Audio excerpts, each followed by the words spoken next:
Good evening, everybody. Welcome. Hello. There we go. Welcome to Gaming for All, the Women in Games celebration here at the Strong National Museum of Play. My name is Lisa Feinstein, and I am the Senior Vice President for Strategic Partnerships here at the museum. Along with my amazing colleague, Kathy DeBellis, I also co-chair the Women in Games Initiative. Woo, yeah. In 2017, we launched our Women in Games initiative to further build upon the museum's already world-class collection of artifacts and material that tell the story of women's contributions to the video game industry.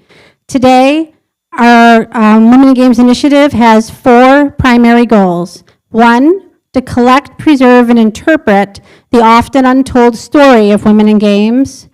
2, to highlight and share women's contributions through exhibits, events, and online material. Then to provide historical context for those contributions, and ultimately, and to me most importantly, to inspire young girls, women, and other underrepresented populations to confidently play games and pursue careers in games and technology. Tonight's event features women who have inspired billions of gamers and players, and we hope that you will also find inspiration in their stories. And as The Strong works to further share the story of women in games, we are very proud to partner with leaders in the industry who are also committed to inspiring the next generation of gamers and game makers. There they are. Thank you to our sponsors and partners who helped make Women in Games possible. Let's give them a big round of applause.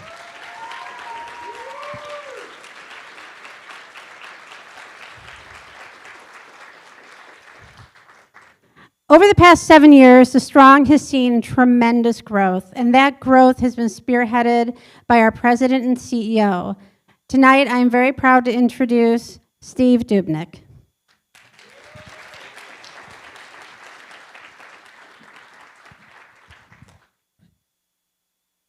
Good evening, everybody, and welcome. Thanks for being here with us tonight.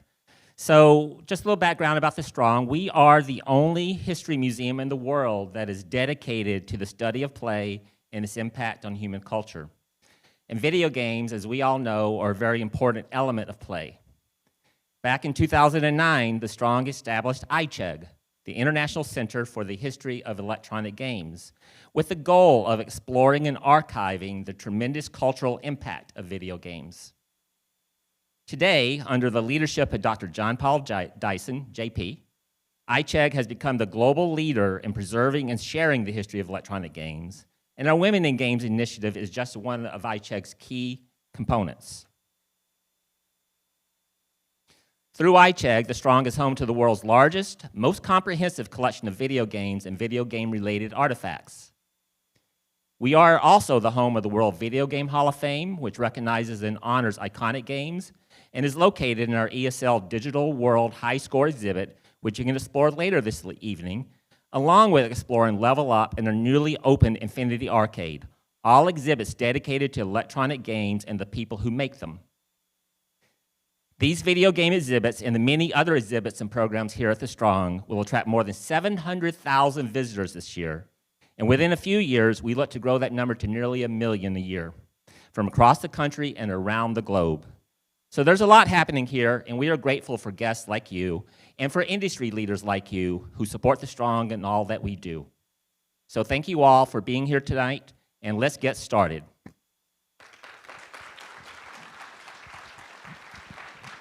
Thank you so much, Steve. All right, tonight we're going to start with each of our featured guests talking about their inspiration, how they find inspiration, what they do to inspire others, what types of games they find inspiring, just what in their life was really inspirational. After they talk, we'll bring all of our guests back up and on stage for a panel discussion with our very own Jennifer Hinton from RIT. Woo! And that's when we'll open it up to questions. So if you do have a question throughout the talks and you think of something, you can head back to the table where Christy is sitting and you can write down your question. So don't feel bad getting up and going back there to write that down. So let's get going. Our very first speaker tonight is Carla Meninsky. Earlier this year, I had the pleasure of meeting Carla at GDC. I knew when I met her that Carla was a trailblazer in the industry from her work for Atari and her later endeavors. But when Steve and I sat down with Carla and spoke with her, listening to her stories, we knew we had to have her here for this event. Now retired, Carla is known for her unconventional perspective and her creative approach to problem solving. She was an early trailblazer in video games and graphics technology, and she was the founder and CEO of a tech consulting firm. But after more than 20 years in tech, Carla switched focus and became an attorney, later receiving a Master of Laws in Financial Law and Regulation and lecturing in London. It's my pleasure and my honor to welcome to the stage Carla Meninsky.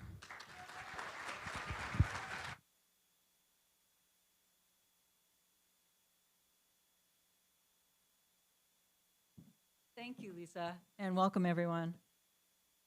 Unlike you all, I did not grow up playing video games because they simply didn't exist. Yet at Atari, my 3 published games sold over 11 million copies.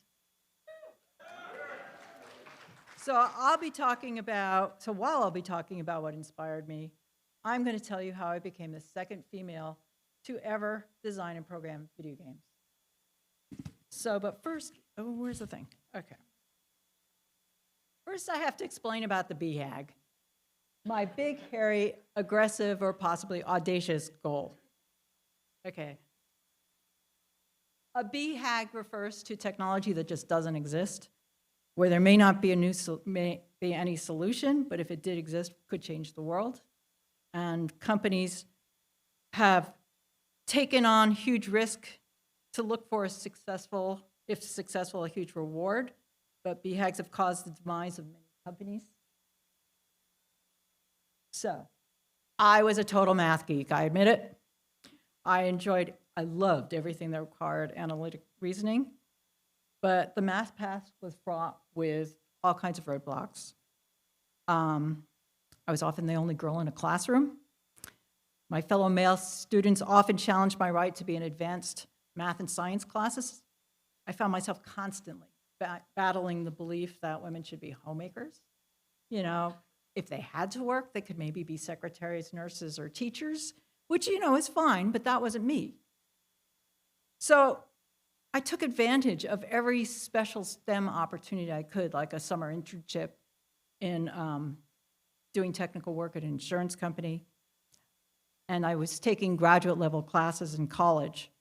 But I was also a very visual person. I diagrammed everything, even my science and math classes. It was, draw me a picture.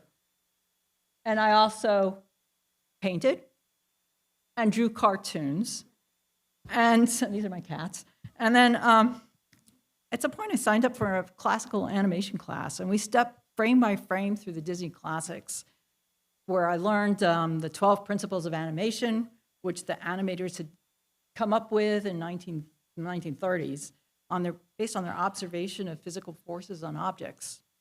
And so when it came time in the class for me to start drawing frame by frame, and how many frames do I need to draw? 24 frames a second, an hour of film is maybe 86,000 frames or more. And it was extremely tedious, and I kept saying to myself, isn't these classic textbook math and physics problems? Aren't I just doing physical forces and speed and acceleration? And can't I just feed equations that I know into a computer and have it spit out the next frame for me? Why am I going through all of this? And then so after that point, I was obsessed with computerizing animation, classical animation, and that became my BHAG. So when I graduated from college, I needed a job. I started a letter writing campaign, contacting everybody I knew and anybody I'd ever heard of, and said, this is my vision of computerizing animation. How would you like to offer me a job doing computerizing animation for you? And of course, everyone said no, but they referred me to other people. And finally, I got this really lovely letter in response to my inquiries, which basically said, only the military is interested in moving targets, but No one could ever see a use for doing colorized moving images. So, okay, in 1979, in response to one of my letters, Atari invited me in for an interview. And we had a long discussion about computerizing animation in the interview, and I was offered a job. I was ecstatic. I'm going to be doing computer animation. The first day there, they said, oh, so this was the gap between what they were doing, what I wanted to do. My first day there, they said, how would you like to program games? I said, what? And it was like, okay, well, I really do need a job, so sure. And they had handed me this list of games that were on a brainstorm list. You know, one line, player must successfully drive his car through a maze before the opponent's car crashes into him. This became Dodgem, based on the Atari graphics that were available in 1979. And, you know, I was actually thrilled because here I was moving images across the screen, and they were in color, you know? I'm on my way to doing my BHAG, and I loved Atari. It was great. It was a technical challenge. There was puzzles. There were creative people I was working with. We brainstormed and we worked on each other's games and tried to make them better. However, there was this undercurrent of bias and discrimination and even abuse, I have to say. And after a while, it was, I'm just losing everything here. There it is. Hold on a second. After a while, it became just a little too much. And even though I worked really, really hard and did the best I could, and I created 3 games, for the record, which were Dodgem Warlords and Star Raider, and I designed numerous others, and they were all wildly successful, it was just never enough. I was still not one of the guys. So it was time to move on. I was still obsessed with computerizing animation. I still had my BHAG. And I went out into the industry. And, oh, I have to say first, this slide is really important because every time I was faced with a technical challenge, I faced this inner panic. There was this, oh my God, I have absolutely not the faintest idea of how to do this. And then I looked around and I realized nobody did. And so it's like, okay, how am I going to solve this problem? Let's break it down. Let's try and get each of these steps. How am I going to do it? And, you know, eventually it worked itself out, and I was successful at getting the solution. And so when I moved on into the industry, you know, I still was only the, you know, only technical female at the company. You know, there were secretaries and other, like, filing people. But, you know, it was, again, facing this bias. And so eventually I ended up saying, okay, I'm just going to start my own company. Became the founder and CEO of a architectural design and programming firm. We provided technology for computer games and animation. I was often the first to design and implement many of the key algorithms for real-time graphics. And, you know, the bias still exists today, but my takeaway here is embrace your geekness, be the very best at what you can do, learn the rules and then question them. The rules are there for a reason, but there's always a better way to accomplish the same goal. Use an interdisciplinary approach to problem solving. If you find a roadblock, find an alternative, non-traditional way of getting there. You know, hack away at it, do it from one side and then another. Never give up on your goals, and always have fun. Thank you very much. I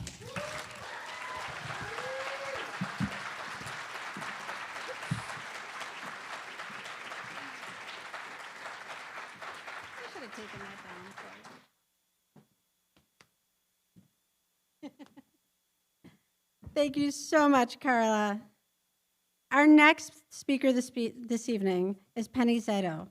As a head of product development for Prime Gaming, Amazon's gaming benefit program, Penn leads engineering, product, user experience design, and technical program management. Prior to joining Amazon, Penn held leadership roles at American Express and Accenture, where she helped launch new products and growth strategies for industries across payments, retail, pharma, and more. Penny has loved games much of her life, and she is passionate about amplifying female voices and inclusivity in the games industry.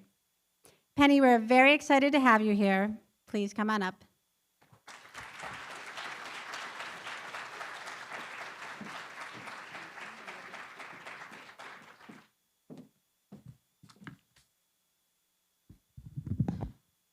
Hi, everyone. Thank you so much for the warm welcome. I am so excited to be here with you all today. First, I would like to kick off by introducing you all to young Penny over here. So I was raised as a first-generation Asian American in a family that really valued things like good grades and a strong work ethic. As a child, I really enjoyed art and had a strong creative side.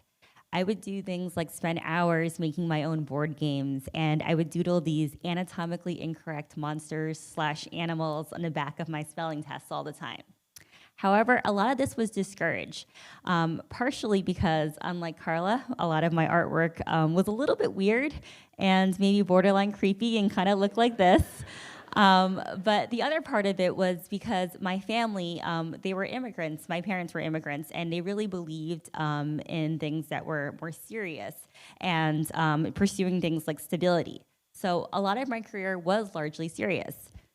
I went into things like that were mentioned, like business strategy, product management, engineering, because they all felt like they were rooted in practicality. So when I decided to make my leap into games, it was really a leap of faith. It was scary and it was risky and unfamiliar, but it was also really, really exciting. For the first time in, I think, forever, basically, I allowed myself to find joy in work versus overly focusing on things like value and achievement. And today, I work in an incredibly diverse team on Prime Gaming at Amazon. Yes, Amazon has a growing games business. And I work with folks that span across storytellers and artists to marketers and technologists that a lot of them, like me, didn't set out thinking that they were going to work in games, but they are here now, and they each bring unique perspectives into the games business. Yet, I'll admit, as I stand here in front of you all today, I do feel a little bit like an imposter. I don't have decades of experience working in games, so it's easy to wonder, am I inspired enough, truly, to be able to inspire others in this space? So if anyone out there kind of has that doubt as well, and if that resonates with you, I want to offer a different way of thinking about inspiration. So oftentimes we think inspiration's like this eureka moment, but I want us to think of it as actually something that we can cultivate. So this is how we often imagine inspiration, like lightning striking some single transformative moment of insight. And this concept's kind of everywhere, when a scientist comes up with a new idea or an artist comes up with a new design. But the truth is, moments like this are rare, and this image can be limiting because it reinforces a very narrow and often unrealistic view of creativity and success. It implies that inspiration is just this innate gift rather than something that's built up and nurtured over time. And this myth of natural genius can really fuel imposter syndrome, especially for women and underrepresented groups already facing a lot of biases. So instead, I want you all to kind of shift your gaze to the lower part of this picture and focus on the forest instead, because I think this is actually a lot more accurate of a metaphor for inspiration. Rather than a quick spark, inspiration grows slowly, layer by layer, evolving from tiny seeds of ideas, observations, and experiences. And it takes time and patience when things seem dormant or slow. In a forest, diversity is key to strengthening the ecosystem. So you're gonna see lots of different plants, and you're gonna see lots of different animals. And yes, these are some of my early sketches, circa 1996.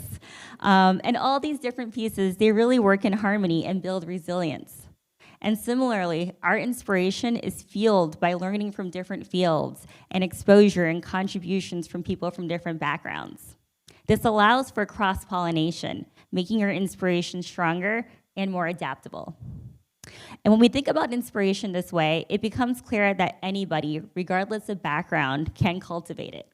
This is empowering for folks like me who are new to the industry or people who might feel like outsiders.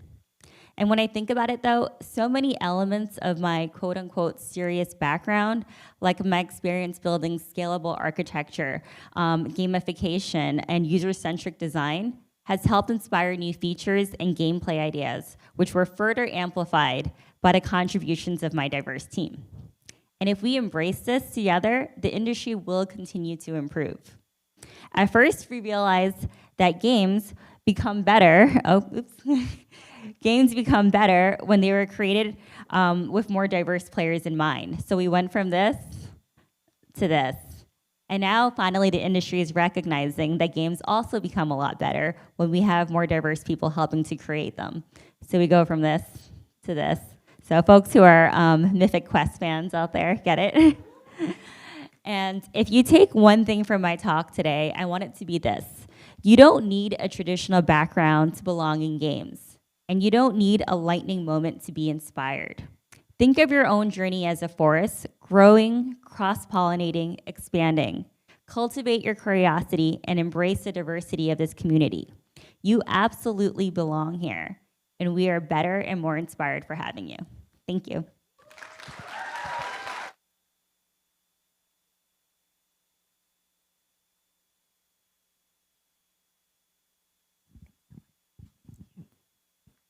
Thank you so much, Penny. Our next speaker is Melissa Liebart. Melissa's been working in voiceover since 1980s, running the gamut from narrating murder series for Discovery to nature series for National Geographic. She has also voiced thousands of commercials, including serving as the main female voice for President Barack Obama's 2008 campaign. But today's audience will know Melissa best for her work on iconic video game franchises such as The Elder Scrolls and Grand Theft Auto. And while, I have to add this, I met many of our speakers at video game events like GDC and DICE, I'm proud to say that I actually met Melissa while walking across Spain on the Camino Santiago this summer. Video games are literally everywhere. So please welcome to the stage Emmy Award-winning voiceover actor and my fellow pilgrim, Melissa Liebart.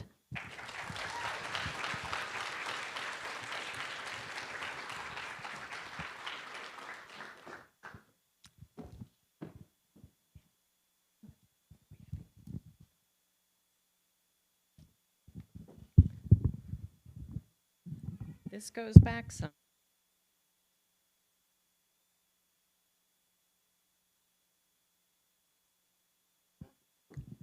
I grew up with a father who said, don't force things.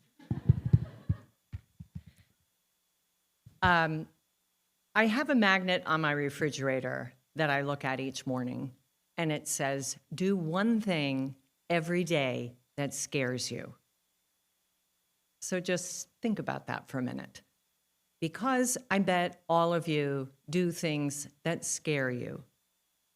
Your mouth gets kind of dry, your heart feels like you're not really aware of your heart and it's pounding. You feel a little shaky, maybe a college application, a job interview, trying a scary sport or skill. Kind of like what I'm feeling right now. A little scared, a little shaky, but everybody, I know you're with me. It's exciting as well as scary. And that's what inspiration is. You make mistakes, you try again. Wow, I did it. That is so, so cool. So I'm not a gamer, I'm a voice actor, and I play these characters in these famous games.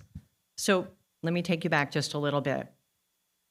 I didn't even get into voice acting until really my late 20s, and it was kind of a fluke. I didn't have any money. I kind of fell backwards into it, but I loved it. And there was so much to learn, and it was expensive, and so it took a long time for me to make any headway. But because I loved it, I kept going to auditions. I kept waiting on tables. I kept handing out my card and my demos and just saying, I do this. When someone asked, can you do it? Yeah, yeah. So I finally started getting some jobs. I was a talking tomato in a ketchup commercial. I was a garden gnome for a landscaping company. I was a damsel in distress for a chain of hamburger restaurants. And one thing I really loved was I had a period of narrating animated children's videos like Happy Birthday Moon and The Napping House for real little ones. I had a baby myself, and then I really needed to make money. So I made myself into a business. In 2002, my company, I'm getting emotional saying this. My company, Melissa Voice Inc., became a corporation, and I became the president. I created a logo and a website. I had mailing packages. I really went at it, making cold calls. And I needed a website, a place for all my demos, a place for people to find me. My commercial demo, my narration demo, a political demo, and then character voices for video games and animations. So when I was called by a company in Bethesda, where I live, to be a 6-foot reptilian warrior, I was like, can you do this? Yes. Have I ever done it before? Can you do this? Yes. So there I am in the studio all day, like for hours, in this voice that's like that. I lost my voice for over a week, which is not a good thing when you're in voiceover. But I did it, and that was the Elder Scrolls Morrowind. It was a lot of fun. Oh, is there a clip? I think there's a clip somewhere. Clip? Yes, no? It may suddenly come up, we'll see. This ring, mortal, through the brightest day, it will carry you with speed and stealth. Leave me now.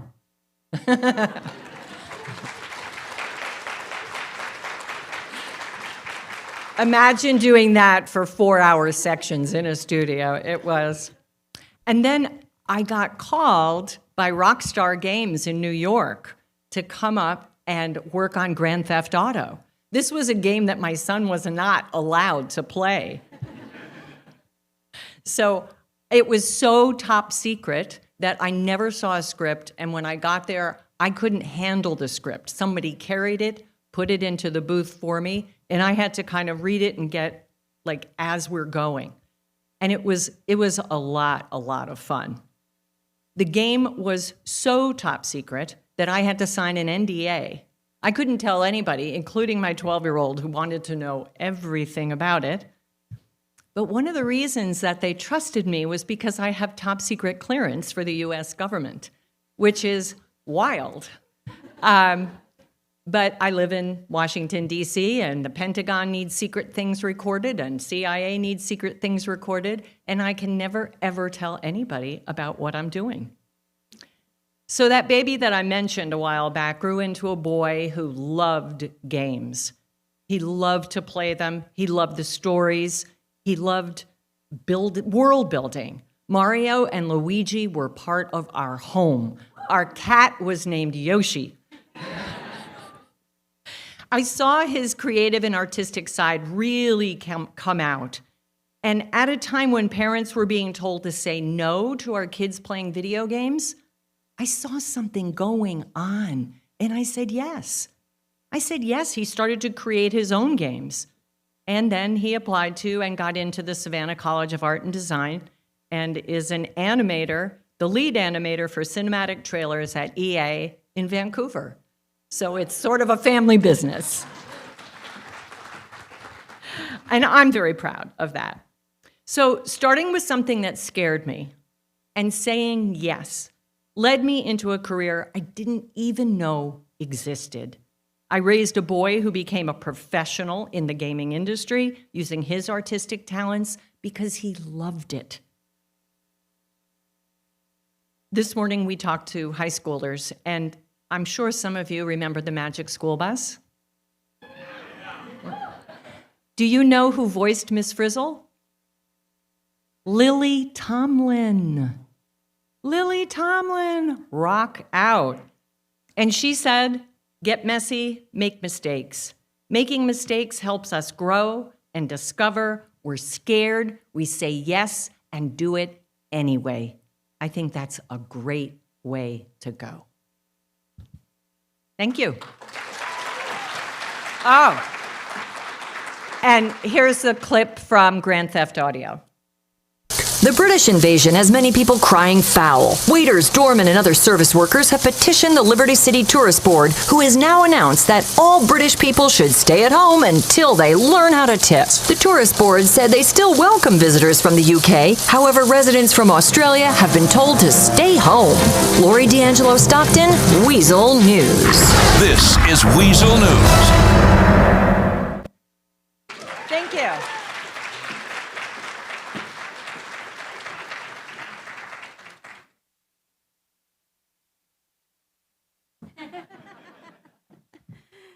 Thank you so much. Our next speaker is Trinidad Hermida. Trinidad is the founder and CEO of the Hermida Company, a consulting firm focused on building equity through empathy.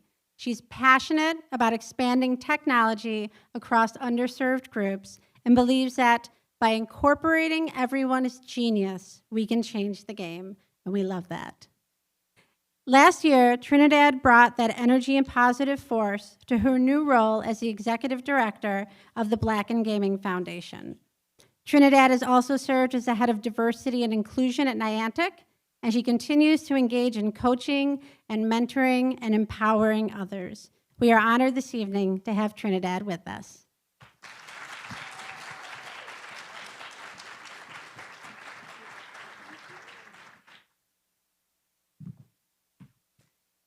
Let's see if I can hold the clicker, not drop my phone, and talk to y'all. Hi, everybody. Hey. I'm Trinidad Hermida Black. You already know that.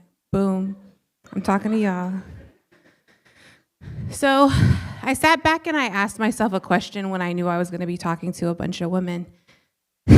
Where are you at, women? Okay, we're amazing. Let's keep going. What's the biggest career-changing lessons you wish you had known when you were starting off? And just quick story about that is last night I was freaking out because we had to do 2 talks today, and I was like, what do I want to talk about? I feel like this journey has been, it's been a lot.com. Because life be lifing. So, sometimes you want to do something and then you have to pivot. Have you ever heard of the GPS when it goes recalculate? That's like my life. It's always recalculating. And so I was talking to my husband and he's like, what's something that you wish you knew at the beginning? I was like, oh, you're a genius. So we're going to go on this journey and I just want to give homage to him and pay thanks. Next, build a legacy of courage. Now, my sister over here, Melissa, talked about fear. And I don't know if any of you have ever experienced fear, but it can be debilitating. Is that the word? It can stop you in your tracks. It can keep you from achieving dreams and goals. How many have been there? All right, so we need some courage. And I'm here to tell you that courage is on the other side of fear. It's when you're able to say, you know what? Bump that. I'm going to do this, whatever. I'm going to fail. I don't care. And you know what? Sometimes we fail. But on the other side of that is a lesson. So today I want to make sure that you remember whatever dream you have, it's possible. That's just a little side note. The next thing is nurture relationships as investments in growth. And I wanted to give a shout out to someone who's not here. Don Daglow is on the board. We got a West Coast advisor in the building. He's not here, but I wouldn't be here today if it wasn't for Don. Don and I have a relationship. We meet at the Ferry Building sometimes, grab coffee, talk about life, And last year, I was thinking about quitting. I didn't want to do games anymore because of the volatileness and the up and down and having to prove myself to the left and the right person. And I was just like, bro, I'm done. He's like, no, I got your back. And I'm here because of it. So what did it take for me to nurture that relationship? That means I had to reach out to him when I didn't feel like it. That means I had to show up when I didn't feel like it. And that means I was able to be myself, even when I didn't feel like it. So my encouragement to you is, you're in a room full of amazing people. Relationships aren't just with the senior execs. Relationships are with each other. Because guess what? You're sitting in the room with future execs.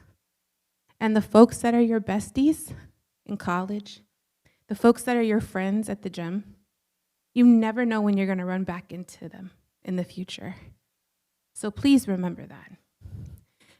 The next one, walk with gratitude and honor. I have to tell you something.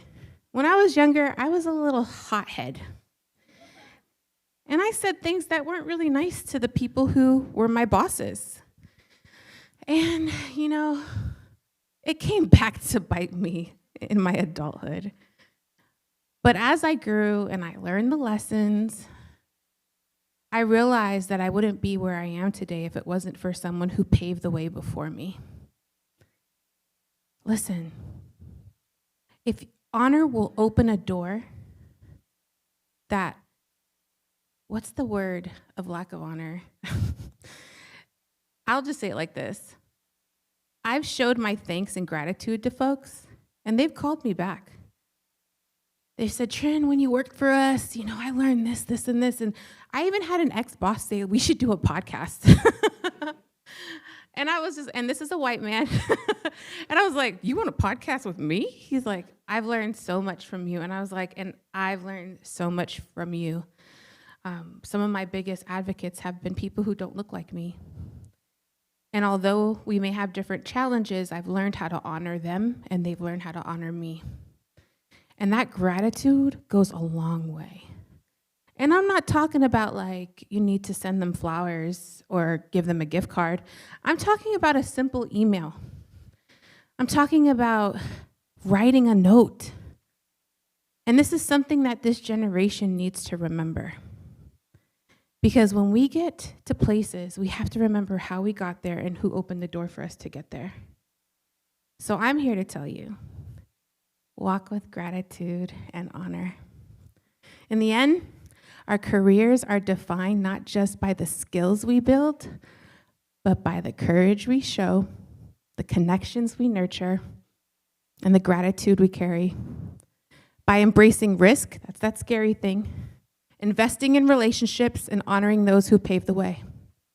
We create a legacy that reaches from far beyond ourselves.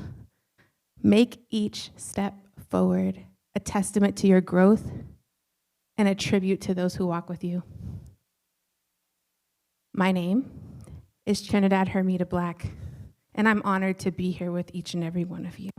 Thank you.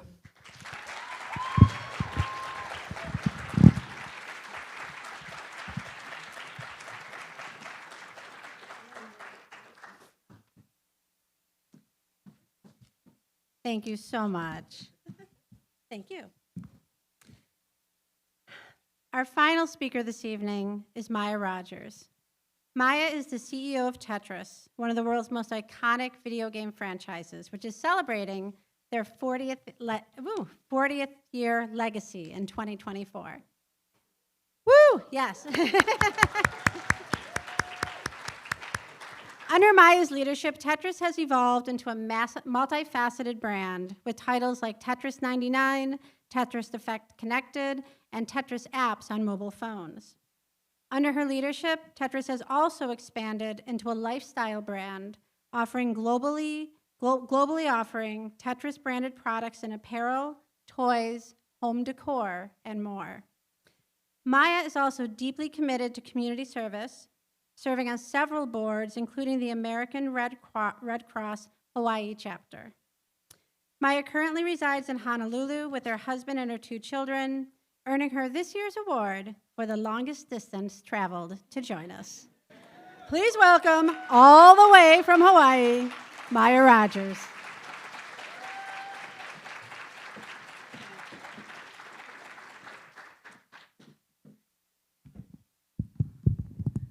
Okay. This is really tough to follow all these amazing women, so, oh my goodness. But hi, everyone. Nice to see you. I was so tired this morning. I am tired again, but I shouldn't be because I think it's like afternoon time in Hawaii. But today, I wanted to talk to you about choosing joy and following your passion.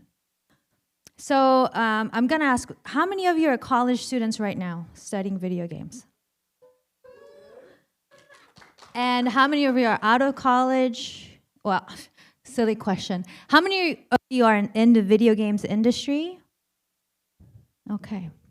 And I'm assuming, I hope everyone knows Tetris. Everybody? Please raise your hand. Okay, thank you. So this is a picture of a boy. His name is Willis Gibson. He was a 13-year-old who beat the original NES Tetris game back in January. And it was really interesting because he was motivated. He had just lost his father, and he really wanted to do something to get over his grief.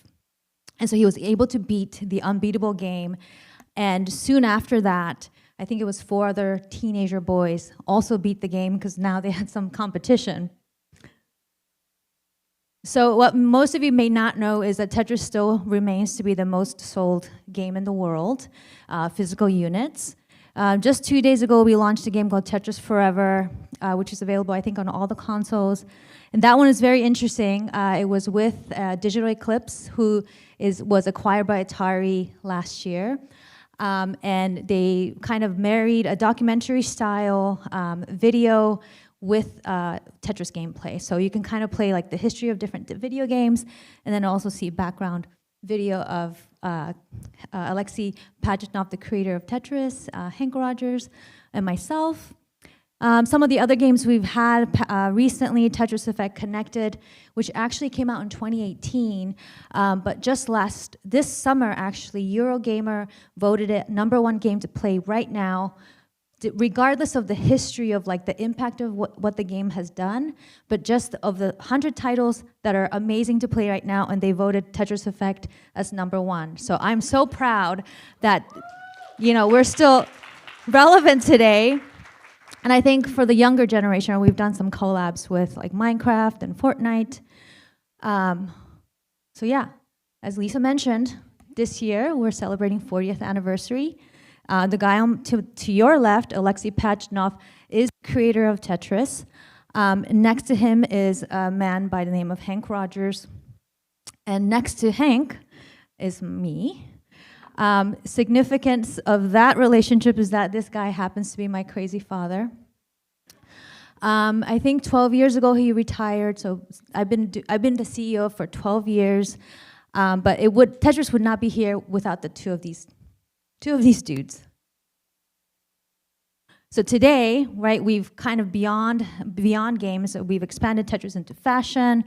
We did some Sprayground packbacks and 7-Eleven collab, Ilthy streetwear. I really want to kind of embrace Tetris as a culture because it is something that most people, if you've played it, you relate to it. And so now most people are surprised that actually the games are played by the younger generation, right? So if you play like me, I played on the Game Boy, I played on the consoles, but the younger generations have always played, and so today still the biggest demographic of gamers is really that 18 to 35-year-olds.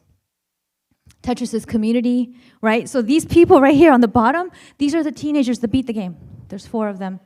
And they figured out a new way to play the old NES consoles. So for those of you who remember NES, you're button smashing when you play, but your fingers can only go so fast when you're smashing buttons. Well, somebody figured out a way to start tapping the controller. So they wear these gloves, and actually it's called rolling. They roll the bottom of the controller like that, so that instead of you tapping it, The controller's doing the job for you. And that's how these teenagers are beating the game today.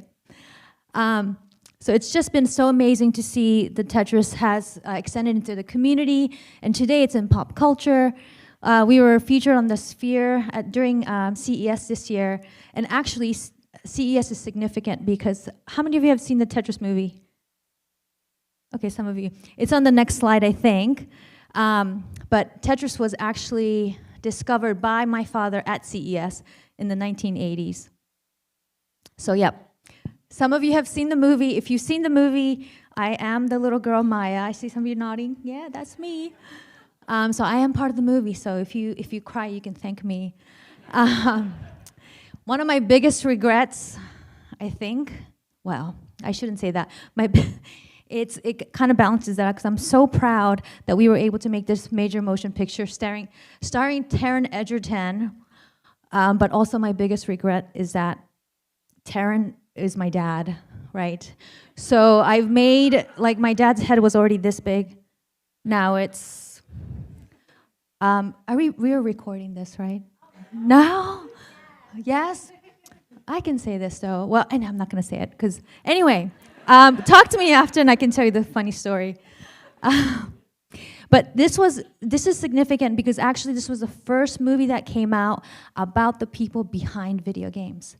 Okay, and Tetris, one of the reasons that Tetris became so popular was that Alexei and Hank met, and this was the first time that Alexei had met a programmer outside of his country, and my dad was trying to get the rights against the Mirrorsoft company, and this is a big UK billion-dollar company that owned the Mirror newspapers, and anyway, they trusted my dad, who was kind of a nobody that came from Japan. He was, again, crazy entrepreneur, right? My dad is from Holland, grew up in New York, and chased my mother to Japan. So here's this Dutch-American guy living in Japan, going to the Soviet Union on a tourist visa, trying to get the rights to this Tetris game. So the Russians had a hard time trying to trust him, but it was really the friendship between Hank and Alexei that really the bond, and they trusted Hank over the other company who had tons of money and all the connections that they had. And so this was the story of Tetris is how it became this global phenomenon that it is today. So if you don't have Apple TV, you can get a 1-week subscription. Please check it out. I promise it came out pretty good. Uh-oh. Did I turn something off? I did. Oh, here we go. Okay. So going back to what does Tetris mean to me? And really, first of all, I think Alexei, I'm thankful for him every day. I honor him for creating this perfect game. I've talked to so many people throughout my life, and every single person that I've spoken to has a story when they play Tetris. And it's always of joy, it's always of happiness. And if I can help tell that joy and spread that joy, that's what drives me every day. There's something about creating order out of chaos. There's something about putting those blocks together and it disappearing. And you may argue, like, that's all my accomplishments, like disappearing. Or you may say, oh, that feels so good that I'm able to keep stacking and keep clearing. Whatever your choice is, there's something in Tetris that sparks joy, and that creating order out of chaos is a human need. And again, it inspires and it connects people. And so the advice that I have for all of you today, and especially women, the reason why I ended up being in the video games business, right? This is me at 14 years old, visiting my father's office. Did I have any idea I was going to follow into his footsteps? Absolutely not. Did I have any idea that the company was still going to be around? Absolutely not. At this time, like, I was a rebel with the cause. My parents had just split. Now I'm getting self-conscious because you're recording this. But I was kind of lost, right? I was a sophomore, I was doing terrible in high school, and I was lost, and I felt like I needed to do something and take ownership of my own life. And so I chose to embrace joy. I chose to follow my passion. And long story short, but it was when my dad turned 52 years old and he had a major heart attack. My whole family was living in Hawaii. I was living in LA, living my life. And I realized this was my moment to move back to Hawaii and join my father, to learn from him while I still could. And so I made the life decision to leave everything that I had going on in Los Angeles, move to Hawaii to follow and join the family business. And I do have 3 siblings. I'm the only one part of the family business. So we were not groomed into the business, if you might think so. But for me, it was, again, like following my passion. And really, number one for me is family was always number one. The fact that I get to do this for my family, that was my major motivation, for doing what I do. But I'd come to realize that it's the joy that Tetris brings in people's lives and the fact that it connects people and inspires people from around the world. And that's what motivates me. So, my last slide, I turned it off again. Be your own change maker.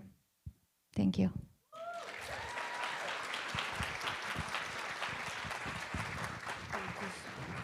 Thank you so much, Maya. And thank you to all of our speakers for your incredible stories. Can we get another round of applause for everybody?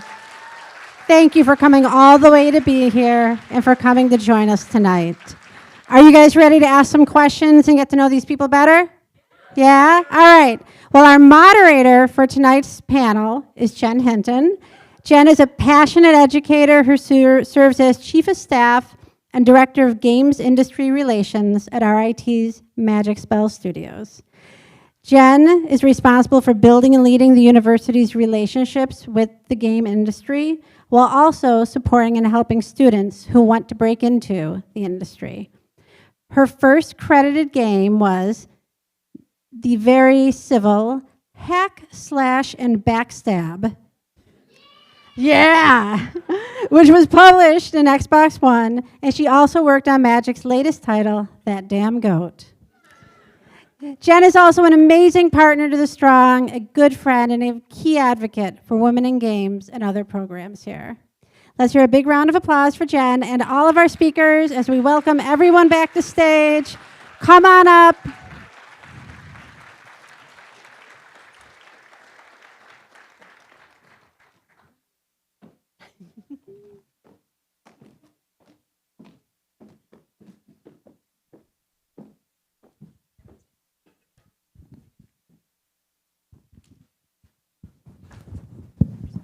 Okay, when you can't see the audience, it's intimidating. Now I can see all of you.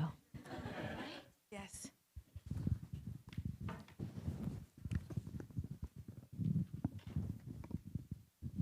Are we good?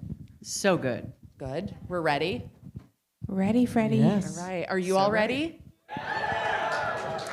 So before we get started, can I ask you to join me in giving these ladies another round of applause, please?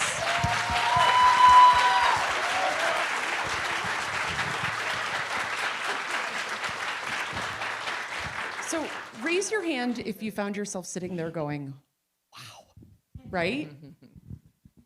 Raise your hand if you found yourself tearing up at moments. Me too. Me too. So this is an opportunity. I'm going to talk to the audience. I'm going to talk to my ladies up here. This is an opportunity for us to dig a little deeper into the stories that were shared. Each of these ladies put together a presentation independently of one another, and one of the things that I thought was really interesting was the common themes that emerged. Each of them, in their own way, talked about being brave, setting goals, crushing those goals, saying yes. We didn't talk about saying no, but we think we all agreed that sometimes saying no is also Always important. So to set the stage and to give honor, as a couple of them suggested in their talk, I want to share with the audience that we all sat together here last night. We did kind of a dry run of this. And one of the things that we observed was this was an opportunity that felt rare to us, that it was a unique experience for, in this case, a group of women to be sitting together as experts in our field and sharing this space, because for all of us, we had had those moments where we were the only one of our identity, and this is rare. So the first conversation or the first question that I want to ask to really kick things off is, how do we normalize inclusion? How do we ensure that individuals and groups who are typically underestimated, how do we ensure that they are included? So that's the first question. Who would like to kick us off? How do we normalize inclusion in games? Nobody wanted to jump into that?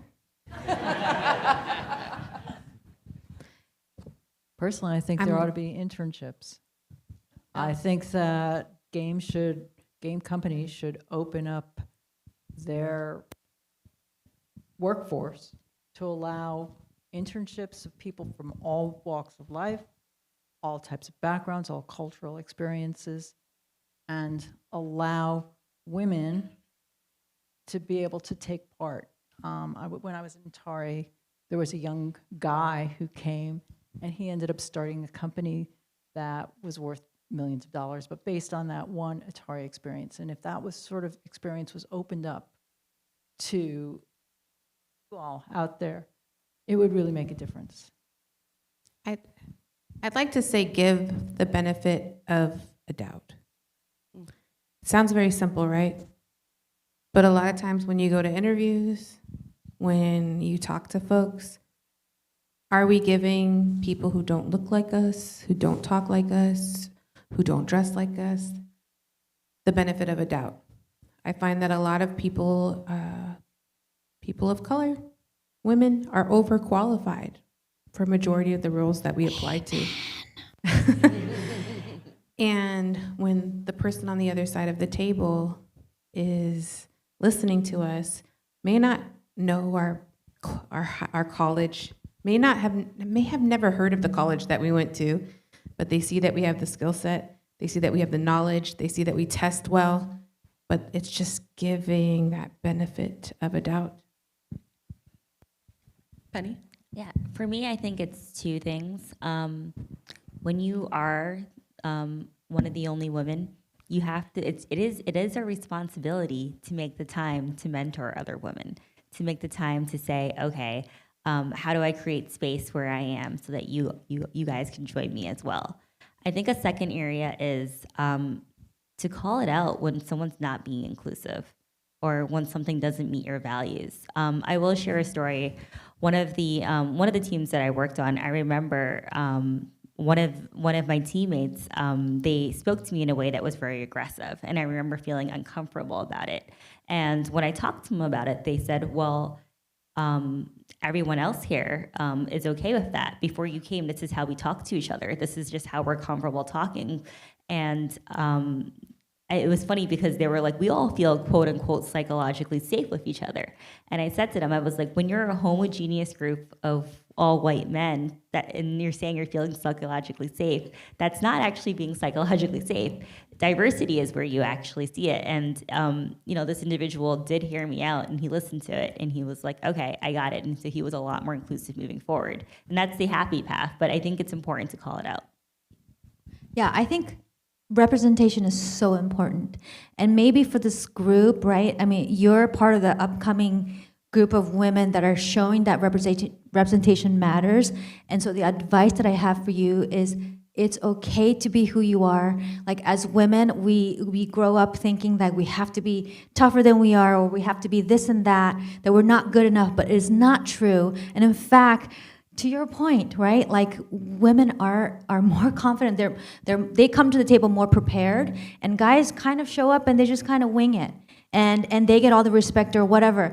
But like if you can come to the table and be who you are, and I think in today's world, we are accepting of being vulnerable and being yourself and being that conscious leader, and that is all because we're seeing female leaders represented in the games industry. And so for women, like, I would just lean into yourself and be confident with who you are, because people will see that, and guess what? The men will adjust to us, as they see us. So that's what I have to say. My first demo that I did, I always wanted to be in charge of what I had on it. You know, at the time you needed a car commercial, you needed a detergent commercial, but women were not to have a car commercial. There were no women doing car commercials. And I wrote a commercial for myself, you know, using a segment of it for Jeep, because I thought, I'm the kind of girl who's gonna get a Jeep. And they're like, okay, we like it, you know, as I was producing it or getting it produced. And I think where I don't have maybe the situation where I've taught voiceover, and of course that's teaching a wide breadth of people and a lot of women, a lot of young women. I like what you said about being yourself. And one of the things I would notice, I talked to somebody about this tonight, was as women, sometimes we don't relax into ourselves. And I had several students and I said, that's not your voice. This is not your voice. You're not a little girl, you're 25. And that would be not unkind. I didn't ever mean that in an unkind way. But the emotion that brought up for these girls, women, I'm a girl, meant a lot to me.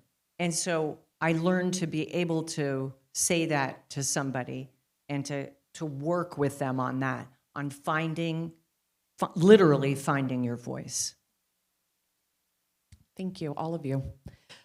Another theme that we talked about last evening, and it's even come up in your responses to that first question, was the opening of doors, and in some cases, kicking down those doors.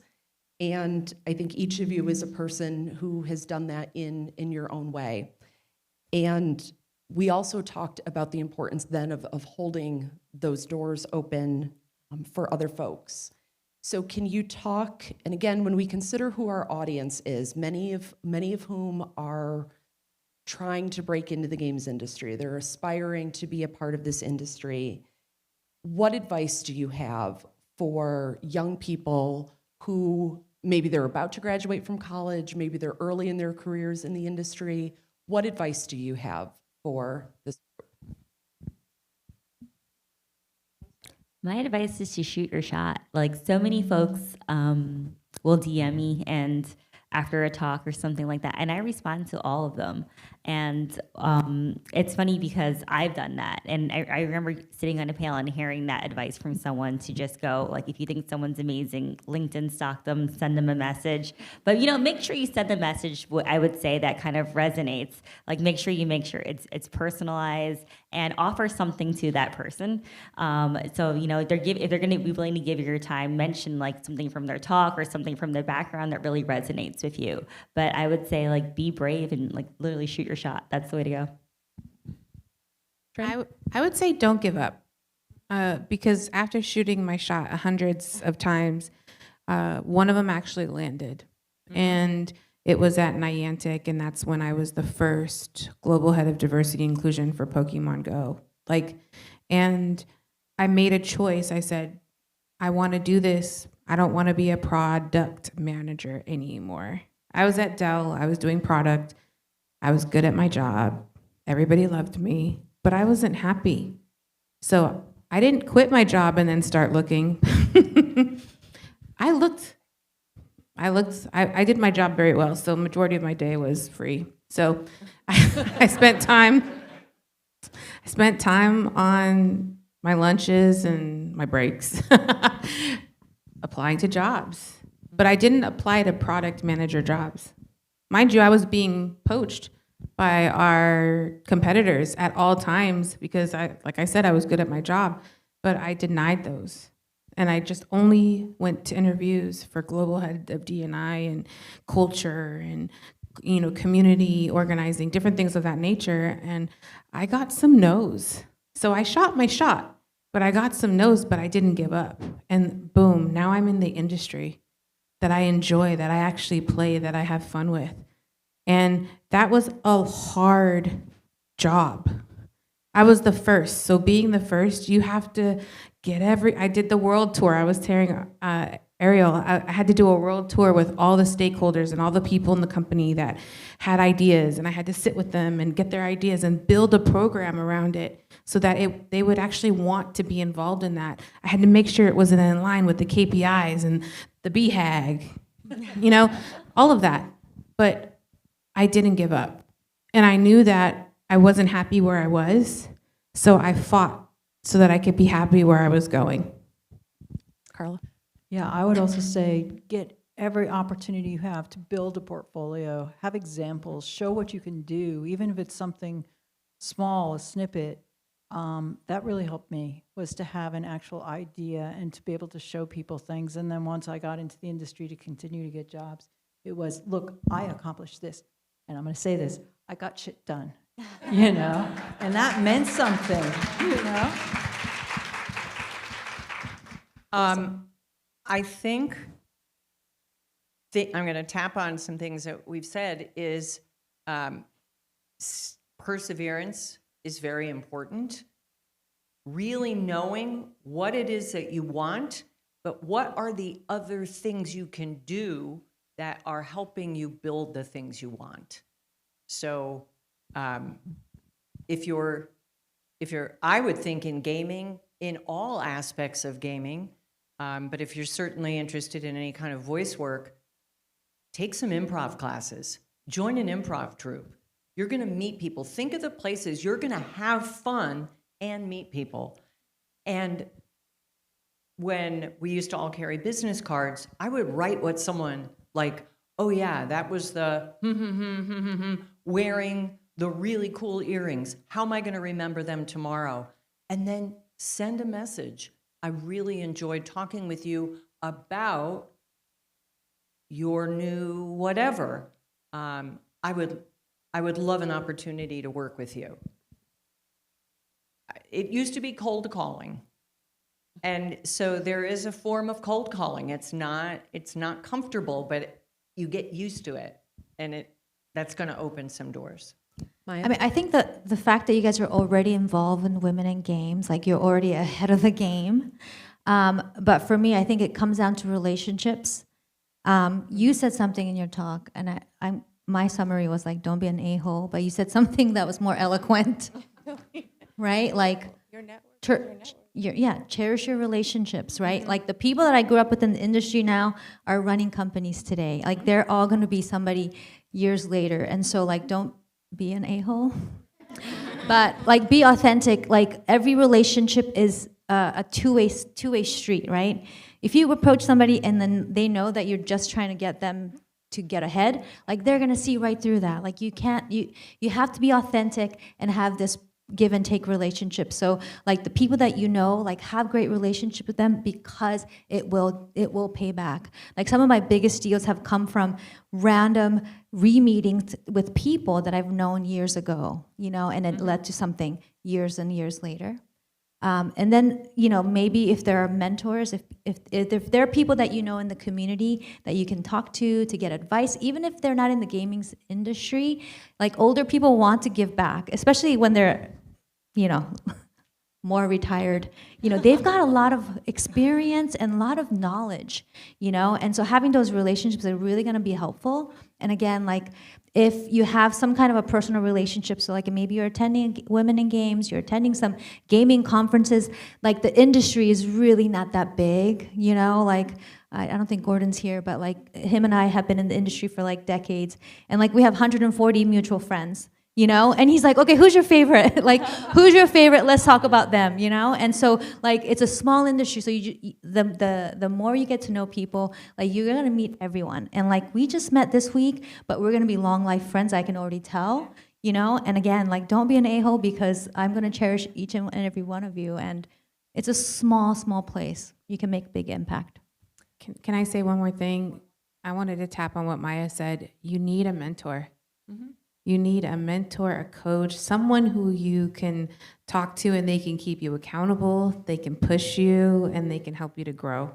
And I just wanted to like stamp that because I wouldn't be who I am if it wasn't for my mentor beating me up and telling me I'm trash. You know, not in a bad way, but like but like pushing me and saying, no, that's not gonna fly. And I would, like I said earlier, I was a hard-headed, smart woman, right? I just knew it all. My mom's like, you always asked why.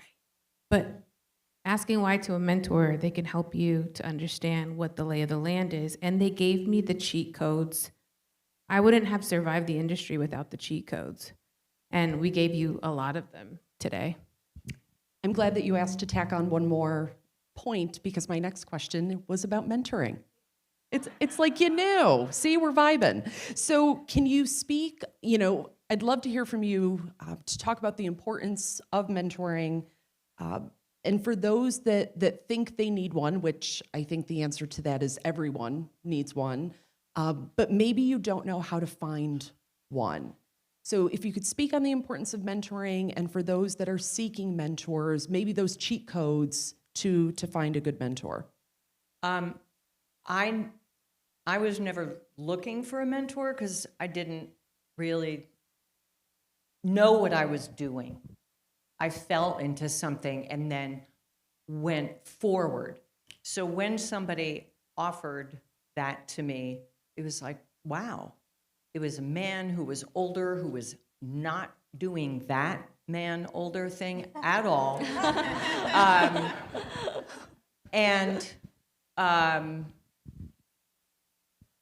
I recognized that this was something I needed to live up to his generosity and expectation. And I just wanted to say, as for the last conversation, you have a window as you're younger to be mentored. That window starts to close. It's not as interesting to mentor a 35-year-old. It's just not gonna happen. But a 25-year-old, a 22-year-old, it's like, oh yes, I see myself. Oh, I want to help. So use those opportunities and follow through. Send your thank you notes. And I want to tell you, I don't even know if you have stamps in your collection. If you want to get retro and make a really big impact, write a note to somebody that goes across their desk that then they can pin up on their old-fashioned bulletin board or whatever that is going to be seen. Can I say that I still have a mentor? I'm 42, and I still have I understand what my sister is saying, but I also... Oh, I don't mean that it cuts off. Oh, yeah. It So, starts, yeah. but I do want to say for those who get into the game late, because I didn't get into gaming earlier on, I came late in the game. I wouldn't, and I mentioned Don Daglow earlier. I would like to also mention Carl Venardo, who was the previous executive director of Black & Gaming. When I got into the industry, he's my colleague, fun fact. But I said, hey, bro, I don't know any Black people in the industry. Besides maybe one or two that was working at Niantic at the time. And I said, I need a list. I want to know all the folks. And he literally sent me a list of names. But then I had to do the work. I went on LinkedIn. I wrote a nice note, like my other sister was saying, Penny. I wrote a nice note. I made sure that it was relatable. I made sure that it made sense. And I said, can I get 5 minutes? I just want to ask you one question. And my one question was, what's your genius? They all were stumped, and the conversation went beyond 5 minutes. But I built a relationship. Now, all those folks are members of Black & Gaming. They're also friends and colleagues, and we support each other. When we show up, we show up. And some of them are mentors, because I still don't know everything, even though I think sometimes I do. I don't, and I want to learn more. And so I'm grateful for the folks that have gone before me, like Don, the ability to talk to Carl, the ability to talk to Travis and Lisette Montgomery. These are folks who have paved the way for me. So I thank them because they taught me cheat codes in order to learn how to navigate, because I was the first. I was the first, and I was the only for a long time. So.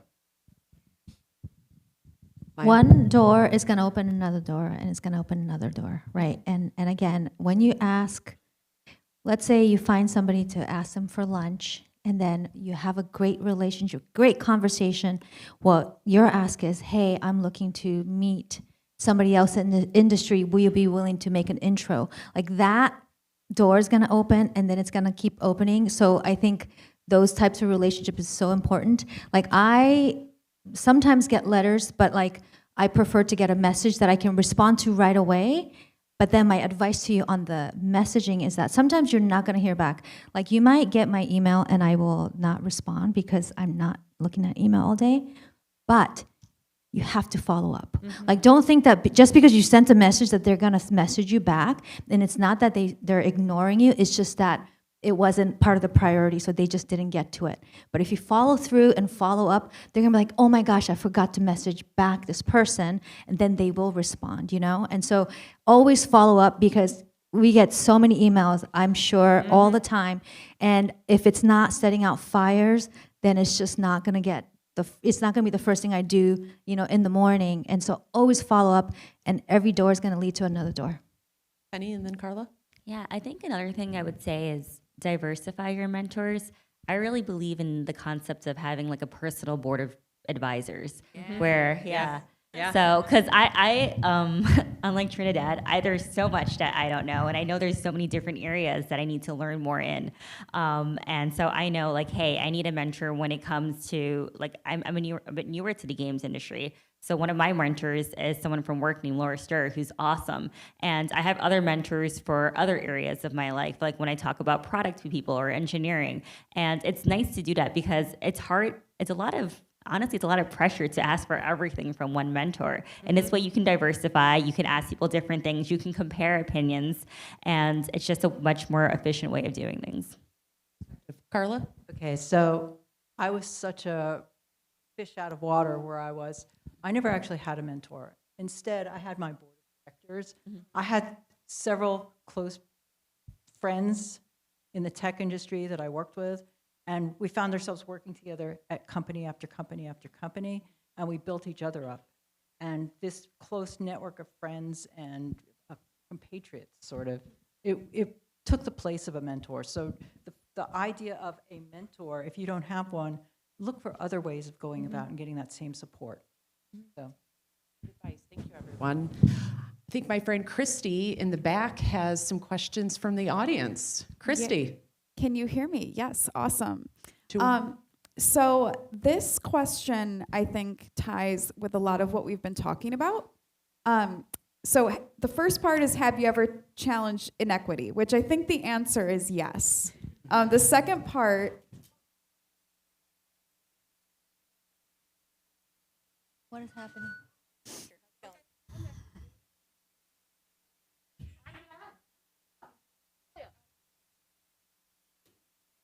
Okay, so maybe somebody fainted. I passed out. Was that Christy?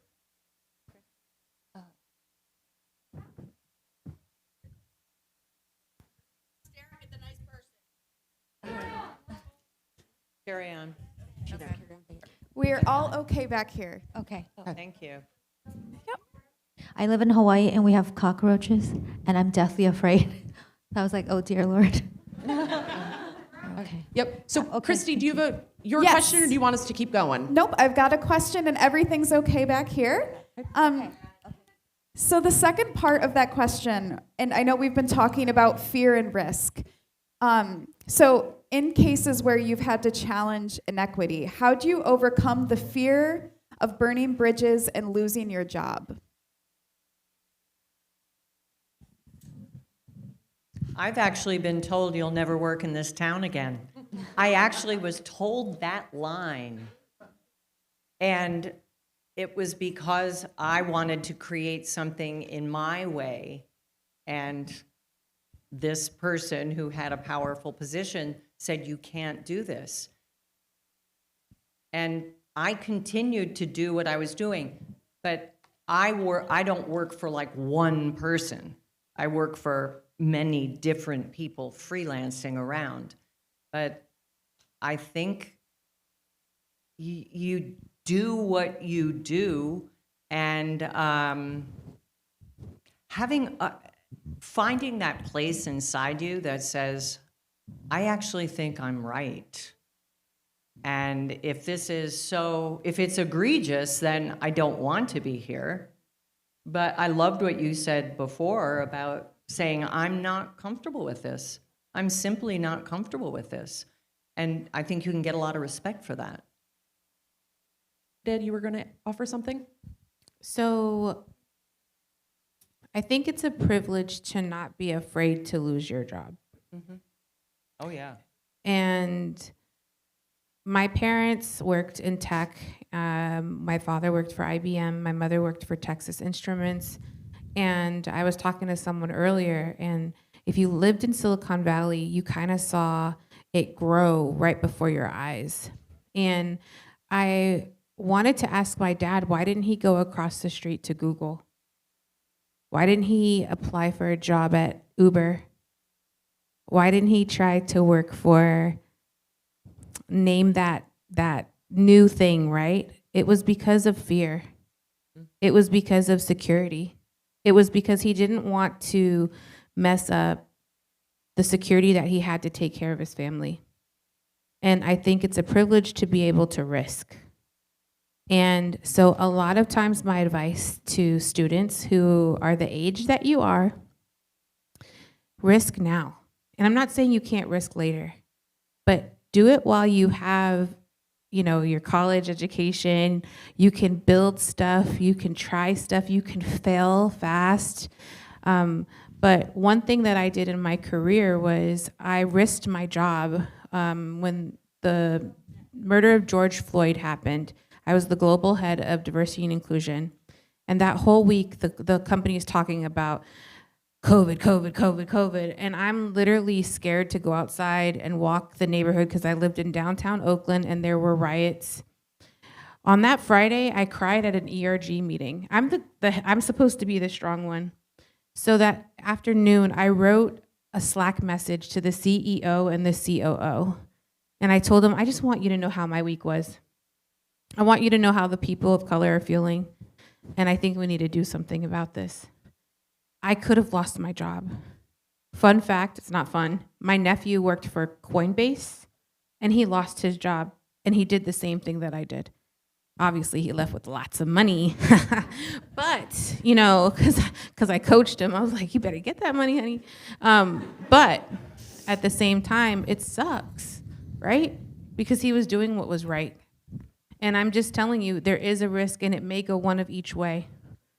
But don't let that fear, because what could be on the other side is a lesson. What could be on the other side is your next big blessing. So trust. I have so much to add because I can relate in so many ways and also very different. Like my father was nuts and he went after things, risking everything. He risked everything, not knowing that he was going to come out at the end of the day and could have lost it all, And that risk paid off, thankfully, that I'm able to be here today. But sometimes you have to take those risks, and he has failed many times. Sometimes you have to take those risks and maybe get fired or lose your job, and that's when you learn the most, right? So failure is such a learning opportunity too. And to add to your point, is it Malcolm Gladwell Outliers, where if you're in college right now, this is the time to take risks because you don't have kids. You don't maybe hopefully not have a mortgage payment. You can take these risks. And this is how Steve Jobs and what's his name? The other guy, the Microsoft guy. Bill Gates. Bill Gates, right? That whole generation of people became what they became because they were at the forefront of computers. Right? And then you have the Jeff Bezos and Elon Musk, they were able to kind of take on the internet and be successful because they happened to be born at the right time, but they were also in the right age range where they weren't working on IBM, having to raise kids they couldn't take that risk and leave. So this is your opportunity, like see what is happening right now and really observe like what is happening. Like the fact that Trump is going to be our president and Elon Musk is now running our country, like what does that mean? Like what opportunities are there? Like take that and like take a step back and think about that, because I think those people that have the ability to think in those big ways will take those risks and either fail or succeed. But like that's what you got to do. And you know what? If you don't want to take the risk, you're going to be fine too, right? But then the risk reward is like, are you going to be comfortable and have a nice corporate job that you're going to, climb the ladder, or are you going to be a crazy risk taker and see if you're going to be successful or not? Like that is up to you. But I think in everything that you do, it's really like at the stage that you are now, like everything is a learning step. So live your life like there's no right or wrong answer, but you're gonna learn. And I think I'm still talking. I will stop in a second, but everything is a learning experience, and so whether good or bad, like it's just part of your journey, and embrace it. I'm gonna let you have the last word. Okay, because I always say something different. I challenged inequity all through my career. I lost a lot of jobs, most of the time because I just walked out. This is why I started my own company, because I wanted to set my own terms. I wanted to choose the people I worked with. It was a lot of work. I mean, my husband's sitting in the audience here, and he knows that I was just working 24 hours around the clock. But you have to decide that that's what you want to do. Mm-hmm. So I would say do it because it just feels really good. But, the times when you actually walk out is really frustrating, and I want to throw things. So I wish you all, as they all say, do it now while you can. As we conclude here, can I ask you to join me in thanking our panelists again?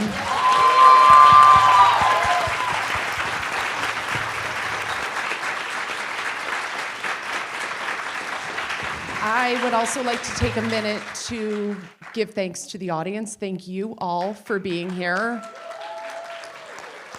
Thank you to the Strong Museum of Play for hosting. One of the things that I love about games, and I think what we can all relate to, is that games bring people together and games are about community. So my last word of the evening, I want to give a shout out to a very special group that's in the audience who is celebrating a 1-year anniversary. That group is the Rochester Ladies and Thadies Game Organization. This group was founded last year after the Women in Games event. And it was founded because they were so inspired by what they heard at this event. And I'm just incredibly grateful for this group and all of the things that you're doing for Rochester. So happy anniversary to the Ladies and Thadies. Thank you. And we have some young folks in the audience. Maya, go ahead. So we have the youngest game makers in the house right here. Stand right up, here. Girls. I'm bad with names. You didn't get to see it, but they demoed the game that they had created, right, during summer camp. And you guys did such an amazing job. So thank you and congratulations. Thank you. And now it's time for our reception.